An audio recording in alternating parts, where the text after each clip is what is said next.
a man has his mustache. Now, is his mustache useful for all these purposes? Even to move in the dark? I don't know. But if you have a mustache, write in the comment box whether your mustache is useful for. Hello guys, welcome back to this channel. Today we'll be studying Alice in Wonderland Chapter 1, Down the Rabbit Hole, Part 6. So let's start without wasting further time. Alice was not a bit hurt and she jumped up onto her feet in a moment. मतलब कि Alice को ज़्यादा चोट नहीं लगी थी और वो जल्दी से अपने पैरों पर खड़े हो गई. She looked up, but it was all dark overhead. Before her was another long passage, and the white rabbit was still in sight. मतलब कि इसे white rabbit अभी भी दिख रहा था. Hurrying down it, बहुत जल्दी में. There was not a moment to be lost. There was not a moment to be lost.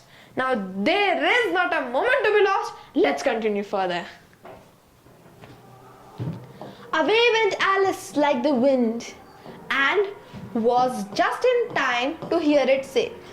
मतलब कि वो बिल्कुल सही समय पे थी कि वो उस व्हाइट रैबिट को सुन सके कि वो क्या कह रहा है. As it turned a corner, oh my ears and whiskers! How late it's getting! Now here, what is the meaning of whiskers? Let's find out. Now you can see these long hairs present on an animal's face are known as whiskers. Whiskers. Presently before you is a rabbit and I'm showing you its whiskers. Whiskers. But any other animal may also have its whiskers.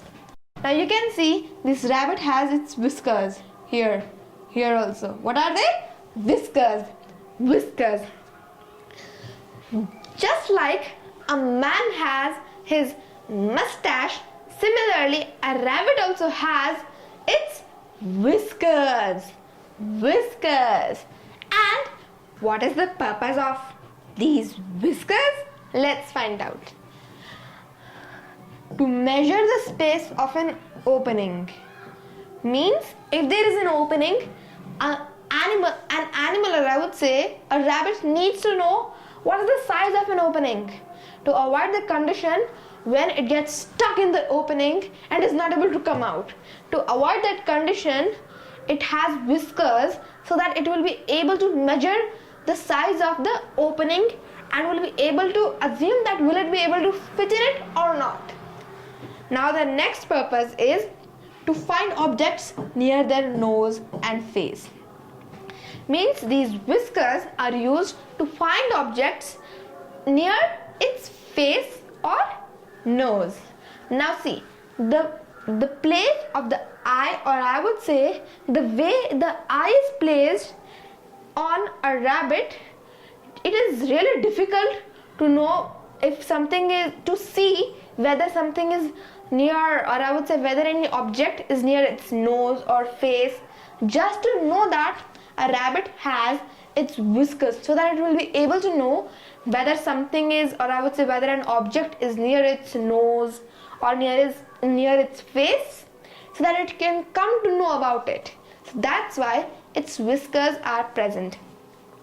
And the last purpose, or I would say, but the last but not least purpose is to move around in the dark, especially dawn and dusk. Now you can see when there is dark, a rabbit will not able to see what the objects are. If any object is in front of it, then it will crash in it or it will get hit. Just to avoid that condition, it has its whiskers so that it will come to know, yes, there is a wall just after me, I should not go there, and it will be able to find it. Just like blind people are not able to see, but they are able to feel. Similarly, a rabbit also, when it's dark, it will not be able to see, but it will be able to feel through its whiskers. and it will be able to feel just like a blind person. Now suppose there is in front of me. The blind person will not be able to see, but it will do like this and it will feel that there is something in front of me. It will not go there. Similarly, a rabbit also, through its whiskers, it will be able to feel in the dark, especially dawn and dusk. A man has his mustache. Now, is his mustache useful for all these purposes? Like to measure the space of an opening? Will a man be able to measure the space of an opening? Or to find objects near his face or nose? Or even to move in the dark? Is a mustache useful for all these purposes? I don't know. But if you have a mustache, write in the comment box whether your mustache is useful for measuring the space of an opening, or to find objects near your nose or face, or to move in the dark. Is it useful? Write in the comment box. Now let's move forward.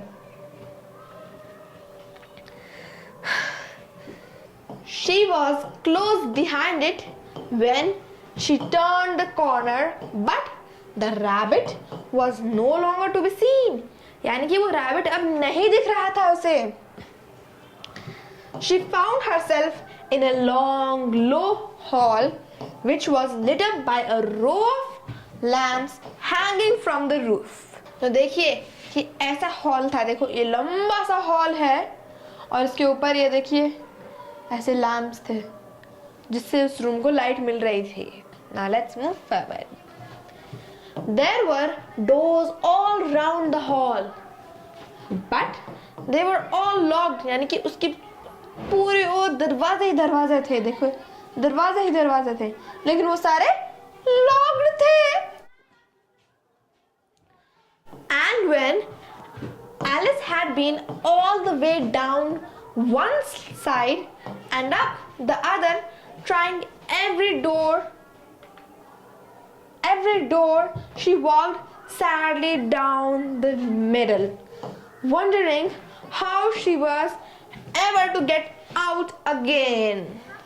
मतलब कि फिर Alice हर एक दरवाजे पे यूं जाके घूम के आती है और सारे लॉक्ड थे ये देख के वो यहाँ पे बीच में खड़ी हो जाती है और फिर सोचने लगती है कि अब वो इस जगह से बाहर कैसे आएगी. Suddenly she came upon a little three-legged table all made of solid glass. यानी कि वो अचानक से एक ऐसे टेबल के सामने आती है जो कि देखिए ऐसे टेबल के सामने आती है जो जिसके 3 पैर थे और वो ग्लास से बनी हुई थी. और वो कैसी टेबल थी? देखिए ऐसी, इसके 3 पैर है और वो ग्लास की बनी थी. ऐसी टेबल को एलिस ने देखा. There was nothing on it but a tiny golden key, and Alice's first idea was that it might belong to one of the doors of the hall. यानी कि उस टेबल पे कुछ नहीं रखा था, सिर्फ एक छोटी सी गोल्डन की रखी थी. और एलिस ने सबसे पहली बार एलिस ने ये सोचा था कि वो गोल्डन की वो गोल्डन की किसी दरवाजे के अंदर जा सके, हालांकि वो बहुत छोटी थी. But alas, either the locks were too large or the key was too small. But at any rate, it would not open any of them. यानी कि या तो वो ताले बहुत बड़े थे या फिर चाबी बहुत छोटी थी, लेकिन जो भी हो दरवाजे तो नहीं खुले. Now let's move forward. However, on the second time round, she came upon a low curtain she had not noticed before. Yet why have I highlighted this curtain? You know, most people pronounce this curtain wrongly. They say curtain, curtain, curtain. But it is the wrong pronunciation. The correct pronunciation is curtain, curtain, curtain. Now let's move forward. यानी कि Alice यहाँ पे कहना चाहती है कि वो दोबारा उस चाबी को लेके जब घूमने लगती है, उसे वो वैसे तो वो किसी दरवाजे की चाबी आ ही नहीं थी, लेकिन उसने उस चाबी से देखा था कि एक कर्टन था जो कि उसने पहले नोटिस नहीं किया था. And behind it was a little door about 15 inches high. उसके पीछे एक छोटा सा दरवाजा था जो कि 15 inch हाई था. She tried the little golden key in the lock and to her great delight it fitted. यानी कि उसने उस छोटी सी चाबी को उस लॉक के अंदर घुमाई और वो जानकर बहुत खुश थी कि वो फिट हो गई. अब आगे बढ़ते हैं.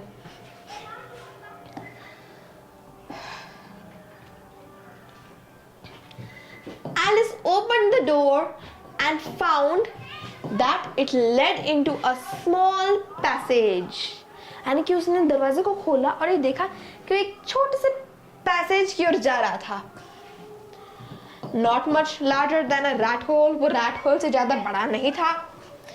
She knelt down and looked along the passage into the loveliest garden you ever saw. She knelt down. Here, what is the meaning of knelt? Knelt is the second form of kneel. So, what is the meaning of kneel? Kneel means to rest on one or both knees. यानी कि दोनों घुटनों के बल या फिर एक घुटने के बल बैठने को हम क्या बोलते हैं? kneel. kneel down, knelt down, उसे कहते हैं kneel. देखिए इसे kneel कहते हैं. देखिए एलिस घुटनों के बल बैठी है, इसे हम कहते हैं kneel. She knelt down यानी कि वो घुटनों के ऊपर बैठी नहीं या फिर घुटनों के बल पर बैठी.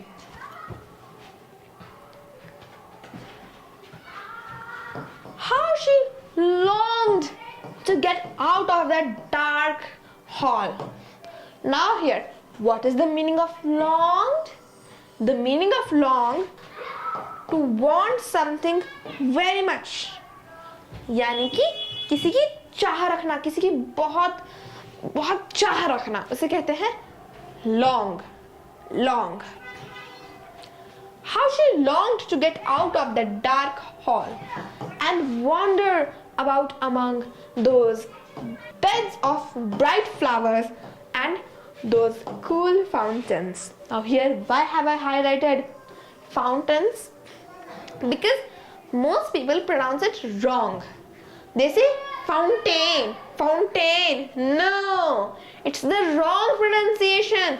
The correct pronunciation is fountain, fountain, fountain.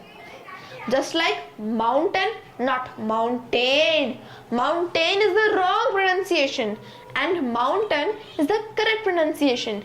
So just like it's mountain, not mountain, similarly it's fountain, not fountain. It's fountain, fountain, mountain, fountain. Now let's move forward. But she could not even get her head through the doorway. And even if my head would go through, thought poor Alice, it would be of very little use without my shoulders. Oh, how I wish I could shut up like a telescope. Now here, Alice ये कहना चाहती है कि उसका सिर तो उसके अंदर से जा नहीं रहा था क्योंकि वो रैट होल जितना छोटा था, रैट होल से बड़ा नहीं था. लेकिन एलिस सोची कि अगर मेरा हेड जा भी पाता तो फिर भी मेरे शोल्डर्स के बिना वो बहुत कम यूज का होता. एंड वो ये चाह रही है कि वो कह रही है कि oh how I wish I could shut up like a telescope. Shut up like a telescope यानी कि वो देखिए ये यानी कि कहना चाहती है कि ये टेलीस्कोप की तरह बंद हो जाए. ये देखिए टेलीस्कोप ऐसे बंद हो जाता है कि इसके अंदर ये घुस जाएगा, इसके अंदर ये घुस जाएगा. ऐसे वो बहुत टेलीस्कोप बड़ा था फिर वो छोटा बन गया ताकि वो ऐसे shut up like a telescope, यानी कि बड़ी है अब छोटी बन जाए. I think I could if I only know how to begin. यानी कि वो सोचे कि वो कर सकती है, लेकिन अगर उसे पता होता कि कैसे शुरू करते हैं. देखिए, आप कोई भी काम करते हैं, पहले तो आपको पता होना चाहिए कि कैसे शुरू करते हैं, फिर आप अपने आप कर लोगे बाकी का काम. देखो, अगर आप ऐसे या फिर निबंध लिखते हो तो फिर आपको सबसे पहले ये पता होना चाहिए कि शुरुआत कैसे करते हैं, फिर बाकी का तो आप कर लोगे. Now let's move forward. For you see, so many out of the way things had happened lately that Alice had begun to think that very few things indeed were really impossible. यानी कि अब तक बहुत ऐसी चीजें हो चुकी है जो कि असंभव है, impossible है. And here, what is the meaning of indeed? Indeed means it is often used to emphasize something really impossible.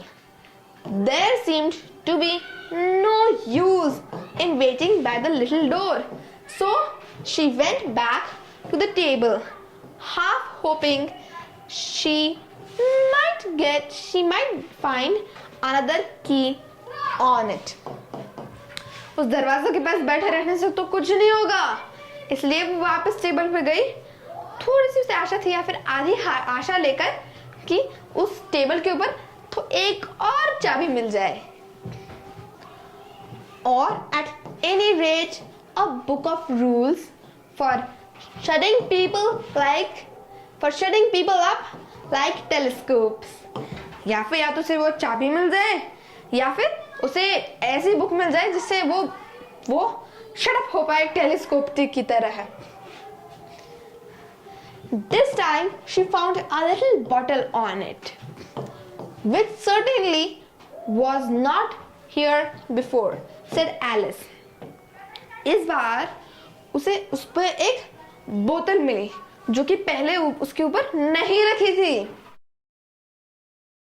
And tied around the neck of the bottle was a paper label with the words "Drink me" beautifully printed on it in large letters. मतलब कि उस bottle के नेक के पास में उसे एक letter मिला जिस पे लिखा था ड्रिंक मी. एक बहुत ही सुंदर और बड़े अक्षरों में लिखा था ड्रिंक मी. हाँ देखिए, एलिस ये रही और ये बॉटल रही जिस पे लिखा है ड्रिंक मी. वो बहुत सुंदर तरह से प्रिंटेड है और बहुत बड़े बड़े अक्षरों में लिखा है drink me. It was all very well to say drink me, but the wise little Alice was not going to do that in a hurry. ये तो बहुत आसानी से लिखा था कि drink me, लेकिन वो एलिस ऐसी वाइज लड़की थी जिससे वो इतनी जल्दी में उसे पीना नहीं वाली थी. No, I'll look first, she said, and see whether it's marked poison or not. यानी कि वो बोल रही थी नहीं, मैं पीने से पहले देखूंगी कि इसके ऊपर पॉइजन लिखा हुआ है कि नहीं. For she had read several nice little stories about children who had got burnt and eaten up by wild beasts and other unpleasant things. यानी कि वो ऐसा नहीं जल्दीबाजी में नहीं पीना चाहती थी, क्योंकि उसने ऐसी बहुत सारी कहानियां सुनी हैं जिसमें बच्चे जल गए हैं या फिर वाइल्ड बीस्ट उन्हें खा गए हैं और बाकी सब बुरी चीजें. क्यों वो हम बाद में बताएंगे. Here, what is the meaning of beasts? The meaning of beasts is an animal, especially a large or wild one. यानी कि एक जानवर जो कि बहुत वाइल्ड और खतरनाक है. An unpleasant, annoying or cruel person. यानी कि एक unpleasant और cruel यानी कि बहुत बुरा इंसान. देखिए ये है बीस्ट. बीस्ट देखिए कितना डरावना लग रहा है. Beast. All because they would not remember the simple rules their friends had taught them. यानी कि वो उनके साथ ऐसा इसलिए हुआ क्योंकि उन्हें वो छोटे से या फिर मैं कहूँगी वो साधारण से रूल्स याद नहीं रहे जो कि उनके दोस्तों ने उनको सिखाया था. Such as that a red hot poker will burn you if you hold it too long. Here, what is a red hot poker? Red hot poker is a South African plant with tall, erect spikes of tubular flowers, the upper ones of which are typically red and the lower ones yellow. यानी कि देखिए ऐसे type के flowers को हम बोलते हैं red hot poker. देखो इस फ्लावर पे स्पाइक्स है और देखिए नीचे वाला हिस्सा येलो है और ये ऊपर वाला हिस्सा जो कि आप देख रहे हैं वो रेड कलर का है. अगर आप इसको ज्यादा देर पकड़ेंगे तो फिर आपको जला देगा. And that if you cut your finger very deeply with a knife, it usually bleeds. And she had never forgotten that if you drink much from a bottle marked poison, it is almost certain to disagree with you sooner or later. Now let's move forward. However, this bottle was not marked poison, so Alice ventured to taste it. यानी कि इस bottle पे poison लिखा हुआ नहीं था इसलिए Alice ने रिस्क उठाया कि उसे टेस्ट करे. Here, what is the meaning of ventured? Ventured means to risk doing something that might be dangerous or unpleasant. यानी कि खतरा लेना या फिर खतरा मोल लेना जो कि बहुत खतरनाक या फिर बहुत ही डेंजरस है. Venture to taste it यानी उसने उसे पीने का खतरा लिया. पीने का या फिर उसे चखने का खतरा लिया. And finding it very nice, it had in fact a sort of mixed flavor of cherry tart, custard, pineapple, roast turkey, toffee and hot buttered toast. यानी कि उसके अंदर एक मिक्स्ड फ्लेवर था इन सब चीज़ों का. वो क्या है? Cherry tart. चेरी टार्ट यानी कि ये देखिए ये चेरी टार्ट है. ये चेरी टार्ट है. Cherry tart. Cherry tart. ये चेरी की तरह दिखता है फिर चेरी का कलर है इसमें और ये है चेरी टार्ट. लेकिन ये चेरी नहीं है चेरी टार्ट है. Cherry tart. Cherry tart. Custard. Custard मतलब कि ये देखिए ये फ्रूट आइसक्रीम जैसे कि ये चीज़ है. मेरी मम्मी इसको फ्रूट आइसक्रीम बोलती है. कस्टर्ड. मम्मा वैसे मेरे केशु को समझाने के लिए इसको फ्रूट आइसक्रीम बोलते हैं. केशु समझता नहीं है इसको कस्टर्ड मान के लेकिन ये है कस्टर्ड. कस्टर्ड. पाइनएप्पल जो कि आप जानते हैं. रोस्ट टर्की जो भी आप जानते हैं. टॉफी.